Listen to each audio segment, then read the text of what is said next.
বেশ কিছুদিন যাবৎ সিকিম রাজ্যের জঞ্জাল নিয়ে এসে ফেলা হচ্ছে শিলিগুড়ি শহর লাগোয়া ইস্টার্ন বাইপাস সংলগ্ন এলাকা এবং ডাম্পিং গ্রাউন্ড সংলগ্ন এলাকায়। বিষয়টি গোচরে আসে গত মাসেই। স্থানীয় বাসিন্দারা বেশ কয়েকটি ট্রাক আটক করে পুলিশকে খবর দেন। খবর পেয়ে ঘটনাস্থলে ছুটে যান পরিবেশপ্রেমীরা। দেখা যায় ট্রাকে করে জঞ্জাল এবং মেডিকেল ওয়েস্ট নিয়ে এসে সিকিম থেকে ফেলা হচ্ছে শিলিগুড়ির ইস্টার্ন বাইপাস সংলগ্ন এলাকায়। এই ঘটনার খবর চাউর হতেই চাঞ্চল্য ছড়ায়। ঘটনাস্থলে ছুটে যায় পুলিশ। এরপর আবার মঙ্গলবার সকালে ইস্টার্ন বাইপাস সংলগ্ন শিলিগুড়ি পৌর নিগমের ডাম্পিং গ্রাউন্ডে সিকিম নাম্বারের একটি গাড়ি এবং পশ্চিমবঙ্গ নাম্বারের দুটি গাড়ি সিকিম থেকে বর্জ্য পদার্থ নিয়ে ডাম্পিং গ্রাউন্ডে সকাল 5:30টার সময় এসে পৌঁছায়। শিলিগুড়ি পৌর নিগমের গাড়ি না হওয়ার কারণে কর্মরত নিরাপত্তা রক্ষীরা গাড়িগুলিকে আটকে আধিকারিকদের খবর দেয়। খবর পেয়ে আধিকারিকরা সেখানে ছুটে গিয়ে দেখতে পায় সিকিম নাম্বারের গাড়ি এবং পশ্চিমবঙ্গ নাম্বারের দুটি গাড়ি প্রচুর পরিমাণে জঞ্জাল নিয়ে সেগুলি ডাম্পিং গ্রাউন্ডে ফেলার জন্য এসেছে। পরবর্তীতে গাড়ি তিনটিকে আটক রাখা হয়েছে। বিষয়টি গুরুত্ব দিয়ে দেখতে শুরু করে দিয়েছে শিলিগুড়ি পৌর নিগম এবং পুলিশ প্রশাসন। গোটা বিষয়টি নিয়ে খোঁজখবর নেওয়ার পর বেজায় চটেছেন শিলিগুড়ির মেয়র গৌতম দেব। আজ শিলিগুড়ির পৌর নিগমের সাংবাদিক বৈঠক করে গৌতম দেব জানান, গোটা বিষয়টি জানানো হয়েছে রাজ্য সরকারকে। রাজ্য সরকার সিকিম সরকারের সাথে বিষয়টি নিয়ে কথা বলবে। পুলিশ প্রশাসনকে কড়া ব্যবস্থা নেওয়ার কথা বলা হয়েছে। এটা মেনে নেওয়া হবে না বলেই জানান গৌতম দেব। গৌতমবাবু বলেন, ক্লিন সিকিম আর জঞ্জালে ভরা বাংলা, এটা মেনে নেওয়া হবে না। বিষয়টি গুরুত্ব দিয়ে দেখা হচ্ছে বলেই জানান শিলিগুড়ির mayor. A complaint with the specific number and the UDMA department and other competent persons. তো আমরা তো দেবো না, আমরা আমাদের গভর্নমেন্টকে জানাবো। আমাদের গভর্নমেন্টের বিভিন্ন ডিপার্টমেন্ট থেকে যারা মনে করবে যে ডিপার্টমেন্টে যে অফিসারের দেওয়া উচিত তারা সেভাবে দেবে। আমি ওরকমভাবে আরেকটা গভর্নমেন্টকে চিঠি দিতে পারি না, আমি দেবও না। এটা বিয়ন্ড মাই জুরিডিকশন হবে, সেটা করবো না।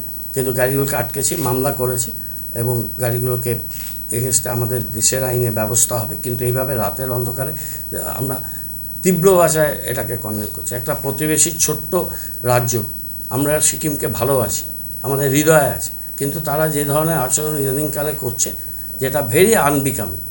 নানানভাবে তারা আমাদের এই জোনটাকে বিব্রত করার চেষ্টা করছে। এটা কি যে তাদের সমস্ত গার্বেজ এবং মেডিকেল ওয়েস্ট, তার থেকে কত দূষণ ছড়াতে পারে, কত মানুষ ইনফেক্টেড হতে পারে, তারা রাতের অন্ধকারে নিয়ে এসে এখানে ফেলে দিচ্ছে। সারাদিনকে আমরা এটা পাহারা দেব? Is it possible? Is it desirable?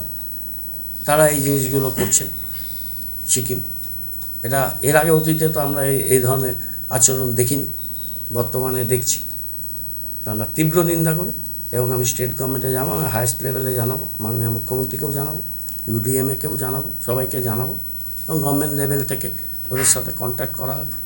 এবং আমরা মামলা করেছি এবং এই গাড়িগুলোকে আটকাতে বলেছি, কিন্তু সোর্স থেকে এটাকে আটকাতে হবে। তো জানা যায় না, অনেক দিন থেকে ওরা চেষ্টা করছে। কিছুদিন আগে একটা মেডিকেল ওয়েস্ট গাড়িটা ছবি শুদ্ধ ধরা পড়েছে, এখন এই 3টে গাড়ি আজকে ঢুকেছে। তো এরকম দেখো, রাত্রিবেলায় ওই জায়গাগুলো আউটস্কার্ট থাকে, আমাদের সিকিউরিটি লোকেরা থাকে, কিন্তু এত বড় জায়গা কোথায় কোনো সময় হয়তো ডাম্পিং গ্রাউন্ডে ঢুকছে না, ডাবগ্রাম 1-এ চলে যাচ্ছে সাইড দিয়ে, সেবক ক্রস করলেই কোনো সময় এদিকে চলে যাচ্ছে। ইন্দিরা গান্ধী মাঠের সামনে ফেলে দিত, আর আগে ফেলতো ওই ইন্দিরা গান্ধী ময়দান যেটা আমাদের আছে সেই জায়গাটাতে ফেলে দিয়ে গাড়িগুলো চলে যেত।